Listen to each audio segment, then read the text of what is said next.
오늘 성경 말씀은 이사야 55장 1절에서 5절입니다. 오늘 본문은 크게 두 부분으로 나누어 볼 수 있습니다. 먼저 1절부터 3절 상반절과 다음으로 3절 하반절부터 5절까지입니다. 이 시간 이 두 부분 안에 담겨있는 의미와 지금 우리들에게 필요한 교훈을 살펴보겠습니다. 1절부터 3절 상반절은 하나님께서 세계 만민을 향하여 값없이 베푸시는 구원으로 초청하시는 내용입니다. 비록 본문에는 직접적으로 구원이라는 말은 나오지 않지만 1절에 나오는 물, 포도주, 젖이라는 말에서 구원이라는 말을 유추해 볼 수 있습니다. 왜냐하면 문맥적으로 물은 생수를, 포도주는 기쁨을, 젖은 풍요로움을 상징하지만 이 모두를 한마디로 말한다면 구원을 의미하기 때문입니다.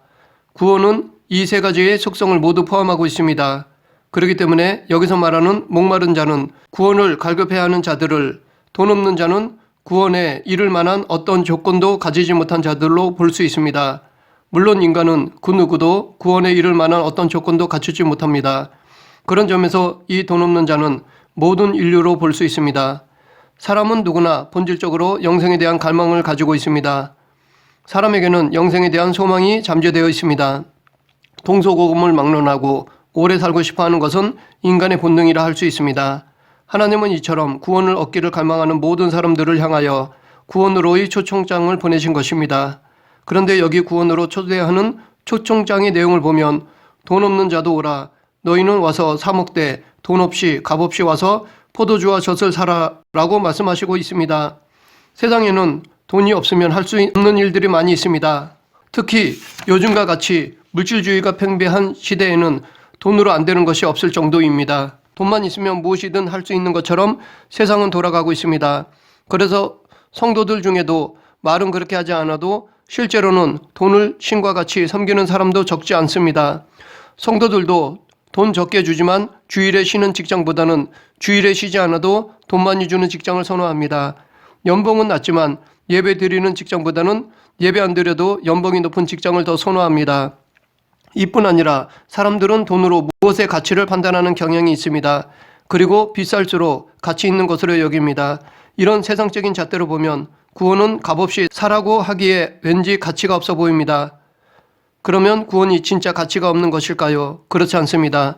구원은 인간이 얻고자 하는 것 중에 가장 고귀한 것입니다. 앞에서 말했듯이 영생은 인간이 본질적으로 소망하는 것입니다.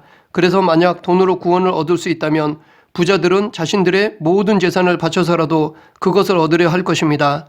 마태복음 13장의 천국의 비유를 보면 밭에서 보화를 발견한 사람은 집으로 돌아가 자신의 전 재산을 팔아 그 밭을 샀습니다. 밭에 숨겨져 있던 보화는 그만한 가치가 있기 때문입니다. 그처럼 구원도 자신의 전 재산을 다 드려도 아깝지 않을 것입니다. 그래서 아마 구원을 돈 주고 한다면 하나님은 최고 부자가 될 것입니다. 그럼에도 하나님은 구원을 값없이 사라고 말씀하시는데 그 이유는 구원은 너무나도 귀하고 소중하기 때문입니다. 너무나 귀하고 소중하기에 값을 매길 수 없습니다. 너무나 값지기에 인간은 구원의 값을 치를 수 없습니다. 세상의 모든 것을 주고도 이 구원을 살 수 없습니다. 그러면서도 이 구원은 없어서도 되는 것이 아니라 반드시 있어야 하는 것입니다. 구원은 있으면 좋고 없으면 말고의 것이 아닙니다. 반드시 누구나 구원을 얻어야 합니다. 이런 이유로 하나님께서 거저 주시지 않으면 인간이 결코 얻을 수 없습니다. 하나님은 인간을 너무 사랑하신 나머지 자신들의 힘과 능력으로는 구원을 얻을 수 없는 인간들에게 은혜로 구원을 거저 주시기로 하신 것입니다. 그렇기 때문에 만약 인간이 물질이나 힘으로 구원을 얻으려 한다면 그것이야말로 구원을 하찮게 여기는 것으로 여기는 망령된 행위입니다. 값없이 주신 이 구원의 은혜가 얼마나 귀한 것인지를 알려면 하나님께서 우리에게 구원을 베푸시기 위해 어떤 대가를 치르셨는지를 살펴보면 더 분명히 알 수 있습니다. 하나님께서 우리에게 이 귀한 구원을 거저 주시기 위해 당신의 아들이신 예수 그리스도를 희생시키셨습니다. 하나님은 독생자 예수님을 세상에 보내시고 고초와 괴로움을 겪게 하시며 결국 십자가에 죽임을 당하도록 하신 것입니다. 그렇기 때문에 우리는 구원을 거저 얻은 것이지만 이것을 거저 얻기까지는 예수 그리스도는 물과 피를 다 쏟으셔야 했습니다. 십자가 위에서 살이 찢어지며 죽으셔야 했습니다. 우리가 거저 얻은 구원은 이 죽음의 대가가 담긴 고귀한 것입니다. 우리는 예수 그리스도의 대속을 믿음으로 이 구원을 살 수 있습니다. 구원이 아무리 거저 얻는 것이라 해도 믿음이 없이는 구원을 얻지 못합니다. 그래서 여기 하나님의 말씀하신 나아오라 사라라는 말에는 능동적인 의미가 담겨 있습니다. 의지적인 행위를 요구하시는 것입니다. 그렇기 때문에 우리는 의지적으로 예수님께 나아가야 하고 믿어야 합니다. 구원은 그냥 있으면 알아서 입에다 넣어주는 것이 아니라 적극적으로 나아가고 사야 얻는 것입니다. 그런데 대부분의 인간들은 하나님의 초대를 거절하며 오히려 헛된 것을 쫓습니다. 그런 자들을 하나님은 2절 상반절에서 너희가 어찌하여 양식이 아닌 것을 위하여 은을 달아주며 배부르게 하지 못할 것을 위하여 수고하느냐 라고 책망하신 것입니다. 이 말씀은 스스로의 노력으로 구원을 얻고자 하는 자들의 어리석음을 지적하시는 것입니다. 여기서 양식이 아닌 것과 배부르게 하지 못할 것은 세상적인 것, 즉 물질, 명예, 권력으로 볼 수 있습니다. 인간은 이것으로 영원한 생명을 얻으려고 합니다. 그래서 이것들을 위해 수고를 아끼지 않고 열정을 다합니다. 그러면 그럴수록 오히려 공허함만 느낍니다. 우리 안에는 하나님만이 채울 수 있는 공간이 있습니다. 이곳은 세상의 것으로는 절대로 채우지 못합니다. 그렇기 때문에 아무리 세상의 것으로 채우려 하면 할수록 만족은 없고 더 큰 공허함만 느낄 뿐입니다. 실제로 유한하며 불완전한 인생이 영적인 기근에서 벗어나 만족을 누리는 것은 스스로의 노력으로는 불가능합니다. 이 세상의 방법, 인간적인 수고로는 영적인 만족을 누리지 못합니다. 영적인 기근에서 벗어나 만족을 누리기 위해서는 영적인 것, 즉 하늘로부터 내리는 은혜가 있어야 합니다. 하나님은 우리들에게 그 은혜를 값없이 보내주셨습니다. 그 은혜가 바로 예수 그리스도입니다.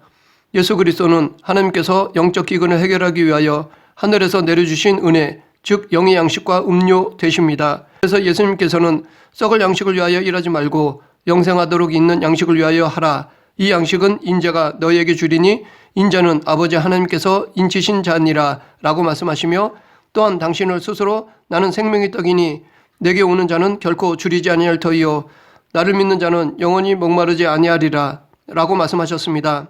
또한 예수님은 요한복음 6장 57, 58절에서 살아계신 아버지께서 나를 보내심에 내가 아버지로 말미암아 사는 것 같이 나를 먹는 그 사람도 나로 말미암아 살리라. 이것은 하늘에서 내려온 떡이니 조상들이 먹고도 죽은 그것과는 같지 아니하여 이 떡을 먹는 자는 영원히 살리라 라고 당신을 먹음으로 영생을 약속하셨습니다. 그러므로 우리는 우리 자신이 한계를 지닌 연약한 존재임을 자각하고 스스로 구원을 얻으려 하는 어리석은 생각을 버려야 합니다. 하나님 말씀처럼 양식 아닌 것을 위하여 은을 달아주고 배부르게 하지 못할 것을 위하여 수고하는 어리석음을 버려야 합니다. 그리고 하나님의 말씀을 들어야 합니다. 그 어디에도 그 무엇으로도 우리에게 구원을 주지 못하기에 우리는 전적으로 하나님을 의지해야 합니다. 하나님 말씀에 순종해야 합니다. 그래서 하나님은 2절 하반절에서 우리들에게 내게 듣고 들을지어다. 그리하면 너희가 좋은 것을 먹을 것이며 너희 자신들이 기름진 것으로 즐거움을 얻으리라 라고 말씀하신 것입니다. 모든 인생의 답은 하나님께 있습니다. 우리는 자기 자신도 모를 때가 있지만 하나님은 우리 한 사람 한 사람을 직접 지으셨기 때문에 자기 자신도 모르는 것도 다 알고 계십니다. 우리는 우리를 우리보다 더 잘 아시는 하나님께 답을 구해야 합니다. 그의 말씀을 따라야 합니다. 지금도 하나님은 세계 만민을 향하여 값없는 구원의 자리로 우리를 초청하고 계십니다. 이러한 하나님의 초청의 말씀은 수고하고 무거운 짐진 자들아 다 내게로 오라 내가 너희를 쉬게 하리라 라는 말씀과 일맥상통합니다. 예수님께서도 우리를 구원으로 초대하셨습니다. 그러므로 누구든지 하나님의 초청에 응하면 즉 예수님께로 나오기만 하면 영원한 구원의 언약을 받아 누릴 수 있습니다. 그러나 우리가 잊지 말아야 할 것은 하나님의 구원의 초청이 아무리 값없이 주어지는 것이라 해도 하나님의 구원의 초청을 거부하는 자들에게는 결코 구원이 주어지지 않는다는 것입니다. 이 초청을 거부하는 자에게는 구원이 주어지지 않습니다. 우리는 이것을 마태복음 22장 1절부터 14절에 나오는 혼인잔치의 비유를 통해 알 수 있습니다. 거기에는 이런저런 핑계로 잔치의 초청을 거부하는 자들이 나옵니다. 이렇게 의지적으로 거부한 자들에게는 구원이란 없습니다. 우리는 값없이 주신 구원으로의 초청에 감사함으로 응답해야 합니다. 그런데 이 구원으로의 초청은 은혜로운 것이며 오래 참으시는 하나님의 자비로 말미암은 것이지만 유효기간이 있습니다. 영원한 것이 아닙니다. 정해놓으신 마지막 때가 있습니다. 하나님께서 정하신 때가 이르면 이 초청은 끝나고 구원의 문은 닫히게 됩니다. 마치 때가 되자 노아의 방주의 문이 닫힌 것과 같습니다. 그 후에는 아무리 후회해도 소용이 없으며 그에게는 오직 심판만 있을 뿐입니다. 그러므로 기회가 있을 때 초청에 응해야 합니다. 그 기회가 바로 지금입니다. 지금 응답해야지 미루어서는 안 됩니다. 언제 이 기회의 문이 닫힐지 모릅니다. 계속해서 두 번째 부분인 3절 하반절부터 5절은 하나님께서 당신의 초청에 나오는 자들과 영원한 구원의 언약을 체결하실 것임을 약속하는 내용입니다. 구약의 이스라엘 백성들은 하나님과 언약을 체결함으로써 하나님의 백성이 될 수 있었습니다. 그런데 이들이 맺은 언약은 종주권 언약으로서 조건을 띠고 있습니다. 언약의 당사자인 쌍방이 그 언약의 내용을 성실하게 준수할 때에 언약이 유지되었습니다. 그 대표적인 것이 모세와 맺은 시내산 언약인 것입니다. 이 언약에서 하나님은 이스라엘이 당신의 말씀에 순종하면 당신이 그들의 하나님이 되고 이스라엘은 당신의 백성이 되는 것을 물론 당신께서 그들을 보호하시고 복 주실 것이라고 약속하셨습니다. 그러므로 이스라엘이 하나님의 백성으로서 하나님의 보호와 복 받기 위해서는 반드시 하나님의 말씀에 순종해야 했습니다. 반면에 이 영원한 언약은 변하거나 갱신되지 않고 영원한 것입니다. 더 이상 구원의 다른 방법이 없다는 것입니다. 오직 예수님을 믿음으로만이 가능하다는 것입니다. 왜냐하면 예수 그리스도의 보혈은 완전하고 더 이상 무엇이 필요 없는 구원을 이루는 데 전혀 부족함이 없기 때문입니다. 그래서 어떤 죄인이라도 예수 그리스도를 믿음으로 구원을 받을 수 있습니다. 이 말은 곧 오직 예수님만이 참 구원자 되신다는 것입니다. 그래서 예수님도 내가 곧 길이요 진리요 생명이니 나로 말미암지 않고는 아무도 아버지께로 올 자가 없느니라 라고 말씀하신 것입니다. 그러므로 우리는 다른 구원자를 찾을 필요가 없습니다. 오직 예수님만이 유일한 구원자 되십니다. 그런데 3절에 보면 이 영원한 언약을 다윗에게 허락한 확실한 은혜라고 말하고 있습니다. 이렇게 영원한 언약을 다윗에게 허락한 확실한 은혜라고 말하는 이유는 이것은 사무엘하 7장의 다윗의 언약과 관계가 있기 때문입니다. 하나님은 사무엘하 7장에서 다윗에게 그의 왕권을 영원히 보장해 주실 것을 약속해 주셨습니다. 비록 다윗의 후손이 죄를 범하더라도 다윗의 후손에서 왕권을 빼앗지 않을 것이라고 약속해 주셨습니다. 이처럼 인간의 불순종에도 불구하고 이 구원에 대한 언약은 바뀌지 않는다는 것입니다. 그래서 어떤 죄를 범하더라도 회개하면 구원해 주신다는 것입니다. 4절에 보면 하나님은 이 영원한 언약을 실행케 하신 예수 그리스도를 만민의 증인으로 만민의 인도자로 명령자로 세우셨습니다. 예수님이 이 땅에 오셔서 이 세 직분을 담당하셨습니다. 공생의 기간 동안 증인으로 인도자로 명령자로 그 사명을 감당하셨습니다. 예수님이 담당하신 증인으로서의 사명은 천국에 대한 증인으로 성부 하나님에 대한 증인으로서의 사명을 말합니다. 예수님은 이 땅에 오셔서 천국 복음을 선포하셨고 비유를 통해 천국을 설명해 주셨습니다. 이 비유들은 천국에 대한 증거입니다. 또한 예수님은 그 누구보다도 하나님에 대해 잘 알고 계십니다. 예수님은 당신이 하나님과 동등되심을 요한복음 14장 9절에서 빌립아 내가 이렇게 오래 너희와 함께 있으되 내가 나를 알지 못하느냐 나를 본 자는 아버지를 보았거늘 어찌하여 아버지를 보이라 하느냐라고 말씀하셨습니다. 그러나 예수님은 하나님과 동등한 본체이시지만 동등됨을 취하지 않으시고 오히려 겸손히 종으로 낮아지셨습니다. 또한 예수님이 담당하신 인도자로서의 사명은 구원으로 인도하는 인도자로서의 사명을 말합니다. 여기서 인도자라는 말에는 앞장서는 자라는 의미가 있습니다. 예수님은 양을 인도하는 목자처럼 하나님께서 택한 백성을 구원의 길로 인도하셨습니다. 그래서 예수님은 당신 스스로도 나는 선한 목자라 선한 목자는 양들을 위하여 목숨을 버리거니와 삭구는 목자가 아니요 양도 제 양이 아니라 이리가 오는 것을 보면 양을 버리고 달아나나니 이리가 양을 물어가고 또 해치느니라 라고 말씀하셨습니다. 예수님이 앞장서서 가신 길은 비록 고난의 길, 십자가의 길이지만 궁극적으로 그 길은 구원받는 길, 영생을 얻는 길입니다. 그래서 예수님은 마태복음 7장 13, 14절에서 좁은 문으로 들어가라. 멸망으로 인도하는 문은 크고 그 길이 넓어 그리로 들어가는 자가 많고 생명으로 인도하는 문은 좁고 길이 협착하여 찾는 자가 적음이라 라고 말씀하신 것입니다. 다음 예수님이 담당하신 명령자로서의 사명은 세상을 다스리시는 만왕의 왕으로서의 사명을 말합니다. 예수님은 하나님 나라의 왕이시면서 당신의 백성들을 통치할 자로 이 땅에 오셨습니다. 모든 왕들보다 뛰어난 영원한 경배와 찬양을 받으시기에 합당한 만왕의 왕이십니다. 그래서 동방박사들이 예루살렘에 이르러 유대인의 왕으로 나신 이가 어디 계시냐? 우리가 동방에서 그의 별을 보고 그에게 경배하러 왔노라 라고 말했던 것이고 또한 사도 요한도 그들이 어린 양과 더불어 싸우려니와 어린 양은 만주의 주여 만왕의 왕이시므로 그들을 이기실 터이요 또 그와 함께 있는 자들을 곧 부르심을 받고 택하심을 받는 진실한 자들도 이기리로다 라고 말했던 것입니다. 이렇게 예수님은 유대인들만이 아니라 이방인들도 구원하시는 만민의 구원자 되십니다. 이것을 다시 한번 시적으로 표현한 것이 5절입니다. 보라 내가 알지 못하는 나라를 내가 부를 것이며 너를 알지 못하는 나라가 내게로 달려올 것은 여호와 내 하나님 곧 이스라엘의 거룩하신 이로 말미암음이니라. 이는 그가 너를 영화롭게 하였느니라.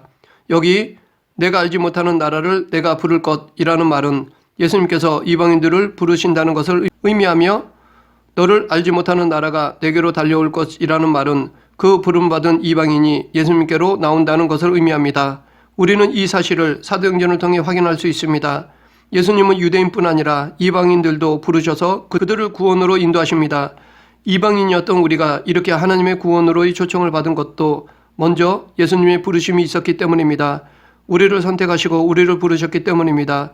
우리는 예수님의 부르심으로 말미암아 천국잔치에 참여할 수 있는 초청장을 받았습니다. 그러므로 우리는 그에 합당한 예복을 준비해야 합니다. 만약 예복을 입지 않고 참석한다면 잔치에 합당치 않기에 어두운 곳으로 쫓겨나게 됩니다. 우리는 이것을 마태복음 22장 1절부터 14절에 나오는 혼인잔치 비유를 통해 알 수 있습니다.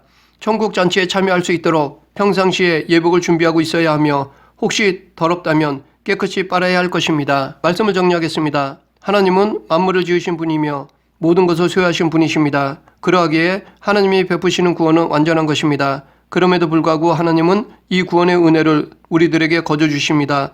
아무 대가도 요구하지 않으시고 베풀어 주십니다. 왜냐하면 그 구원이 우리들 모두에게 너무나도 필요한 것이기 때문입니다. 그러면서도 우리 편에서는 그것을 얻을 수 있는 그 어떤 방법이 없기 때문입니다. 그런데 이 구원이 거저 베풀어 주신 은혜이지만 우리가 한 가지 잊지 말아야 할 것이 있는데 그것은 이 구원은 예수 그리스도로 말미암은 것이라는 것입니다. 그러므로 우리가 거저 베풀어 주시는 구원의 은혜를 누리기 위해서는 예수 그리스도를 믿어야 합니다. 예수님의 증거를 받으며 그의 인도를 따르고 그의 명령에 순종해야 합니다. 그럴 때 우리는 천국잔치에 합당한 예복을 입을 수 있고 그 잔치에 참석할 수 있습니다. 우리 모두 예수 그리스도를 믿고 순종함으로 영원하고 확실한 구원의 은혜를 누리는 성도가 되길 간절히 축원합니다. 기도하겠습니다. 사랑과 은혜가 풍성하신 하나님 아버지, 무엇으로도 살 수 없는 값진 구원의 은혜를 저희들에게 베풀어 주심을 감사합니다. 너무나 귀중하여 값을 매길 수 없기에 거저 주셨는데 혹 저희들이 그것을 가볍게 여기는 어리석은 죄를 범하지 않게 하여 주시옵소서. 예수님 이름으로 기도드립니다. 아멘.